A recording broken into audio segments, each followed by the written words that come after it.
রাধে রাধে, হরে কৃষ্ণা। আশা করি তোমরা সবাই ভালো আছো রাধারানীর কৃপার। আমিও ভালো আছি।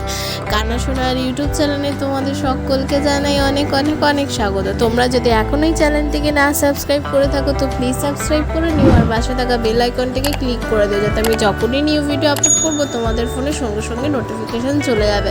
তো আজকের হচ্ছে বুদ্ধ পূর্ণিমা। তো বুদ্ধ পূর্ণিমায় আমি সারাদিন কিভাবে আমার গোপাল সোনা আর রাধা মাধবের পুজো করেছি সেই নিয়ে আজকের এই ভিডিওটা। তো তোমরা একদম ভিডিওটা স্কিপ করো না, এবং এই ভিডিওটিতে তুমি বুদ্ধ পূর্ণিমার বিষয়ে অনেক অনেক তথ্য জানতে পারবে। তো ভিডিওটা প্রথম থেকে শেষ অবধি দেখতে থাকো। রাধে রাধে।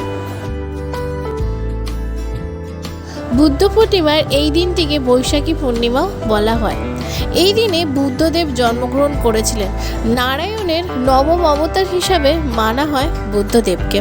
প্রচলিত কথা অনুসারে এই দিনটিতে তিনি তার সাধনায় সিদ্ধি লাভ করেন। বুদ্ধ পূর্ণিমার এই বিশেষ দিনে গঙ্গা স্নানের খুবই মাহাত্ম্য আছে, এবং যদি এই বিশেষ দিনে কেউ তুলসী গাছে জল দেয় এবং ফুল দিয়ে ভালোভাবে সাজায়, তাহলে এরও কিন্তু অনেক অনেক গুণ মাহাত্ম্য আছে। এই দিনে সন্ধ্যার পর ঘিয়ের প্রদীপ অবশ্যই তুলসী গাছের সামনে জ্বালাবেন, এবং তার সাথে ধুনো দিতে ভুলবেন না। এই দিনে অনেকের বাড়িতেই সত্যনারায়ণের পুজো হয়ে থাকে, এবং এই বুদ্ধ পূর্ণিমার দিনে অনেকেই লক্ষ্মী নারায়ণেরও পুজো করে থাকে, এবং অনেকেই গৃহপ্রবেশ এবং অনেক অনেক শুভ কাজও করে থাকেন। এই দিনে বাড়িতে থাকা রাধা গোবিন্দের পুজো করা হয়, এবং তার সাথে সাথে গোপাল সোনাদেরও পুজো করা হয়। এই দিনে যদি বাড়িতে থাকা রাধা গোবিন্দের, লক্ষ্মী নারায়ণের এবং আমাদের গোপাল সোনাদের যদি পঞ্চামৃত দিয়ে স্নান করানো হয়, তাহলে কিন্তু খুবই ভালো মানা হয়। পঞ্চামৃত তৈরি করতে গেলে যে যে উপকরণগুলো লাগবে সেগুলো আপনারা জানেন, তারপরেও আমি বলে দিচ্ছি। লাগবে হচ্ছে একটি পিতলের বা অষ্টধাতুর হোক বা তামার ঘটি হোক, ওই ঘটির মধ্যে দুধ, গঙ্গা জল,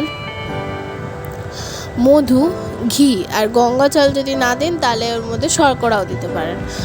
তো এইভাবে দিয়ে তার মধ্যে চন্দন দিয়ে আর হচ্ছে তুলসী পাতা আর ফুলের কুচি দিয়ে সেটা পঞ্চামৃতটা তৈরি হয়ে যাবেন। এই পঞ্চামৃত দিয়ে অবশ্যই এই বিশেষ দিনটিতে স্নান করাবেন। এরপরে পরিষ্কার জল দিয়ে সেই জলের মধ্যে অগুরু, গোলাপ জল এবং তুলসী পাতা এবং কর্পূরের গুঁড়ো দিয়ে সেই জলটা দিয়ে ভালোভাবে পরিষ্কারভাবে স্নান করিয়ে দেবেন। এরপরে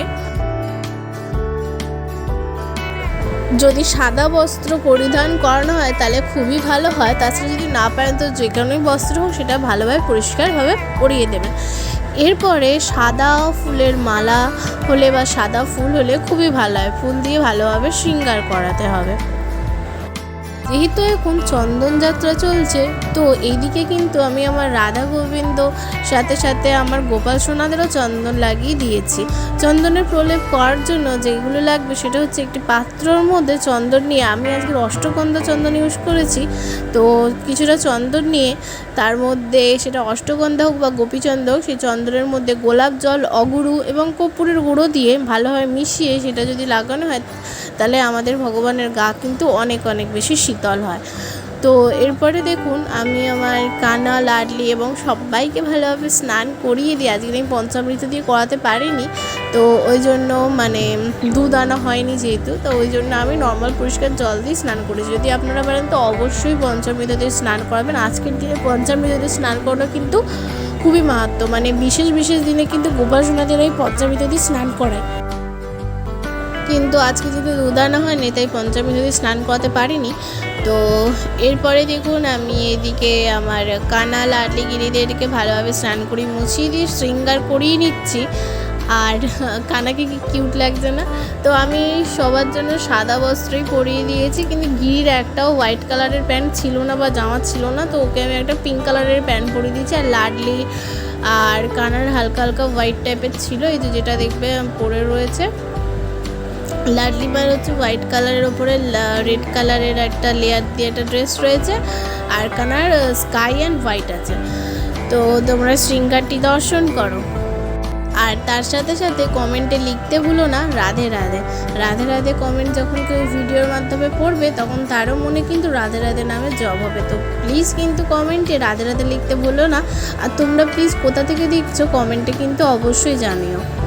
তো শৃঙ্গার দর্শন করো।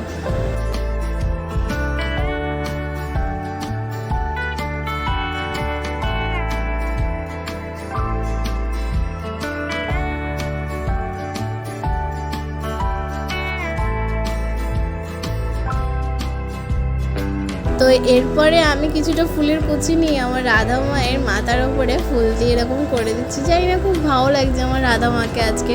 রোজই ভালো লাগে, কিন্তু আজকে যেন আরোই সুন্দর লাগছে। তো এখানে আমি একটা পারফিউম ইউজ করছি, সেটা হচ্ছে রোজের পারফিউম। আমার কাছে অনেক কটা পারফিউম আছে, রজনী, রোজ, আতরের অনেক কটাই আছে। আমি সব একসাথে নিয়ে রাখি, ওদের যখন যেটা ইচ্ছা সেটাই আমার হাত দিয়ে ওরা নিয়ে নেয়। তো এবার আমি দর্পণ দেখিয়ে নিচ্ছি। তো তোমরা দর্শন করো, আর এদিকে আমার জগন্নাথ দেবদেরও দর্শন করো। ওদিকে আমার হনুমানজি আছে আর আমার ভোলা বাবাও আছে। তো এরপর আমি এদেরকে বাল্য সেবাতে আমি বিস্কুটের ভোগ দিয়েছি আজকে। তো এরপর আমি তোমার সাথে দেখা হচ্ছে দুপুরবেলা।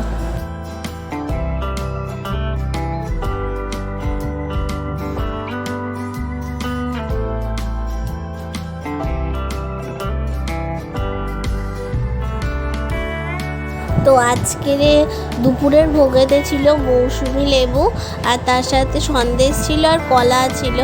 আর দেখো এদিকে গিরি হাতে, এক হাতে সন্দেশ নিয়ে আর এক হাতে মৌসুমি লেবু নিয়ে বসে আছে। তো তোমরা এবার আরতি দর্শন করো।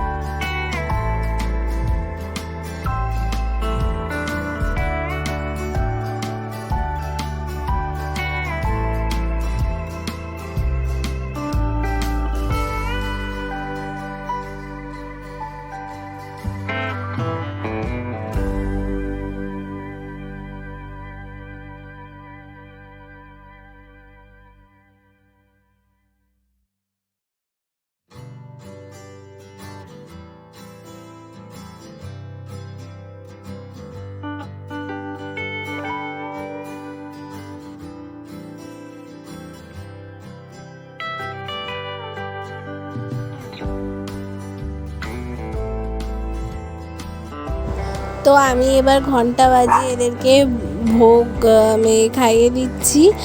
আর তো তোমাদের এই ভিডিওটি যদি ভালো লেগে থাকে তো অবশ্যই ভিডিওটিকে লাইক করো আর চ্যানেলকে সাবস্ক্রাইব করে দিও। আর তোমরা এখানে পুজো রিলেটেড সব ভিডিওই দেখতে পাবে। তোমরা যদি চন্দন যাত্রা এখনও ভিডিওটি না দেখে থাকো তো প্লিজ দেখে নিও। তো তোমাদের সাথে দেখা হচ্ছে নেক্সট ভিডিওতে। রাধে রাধে, হরে কৃষ্ণা।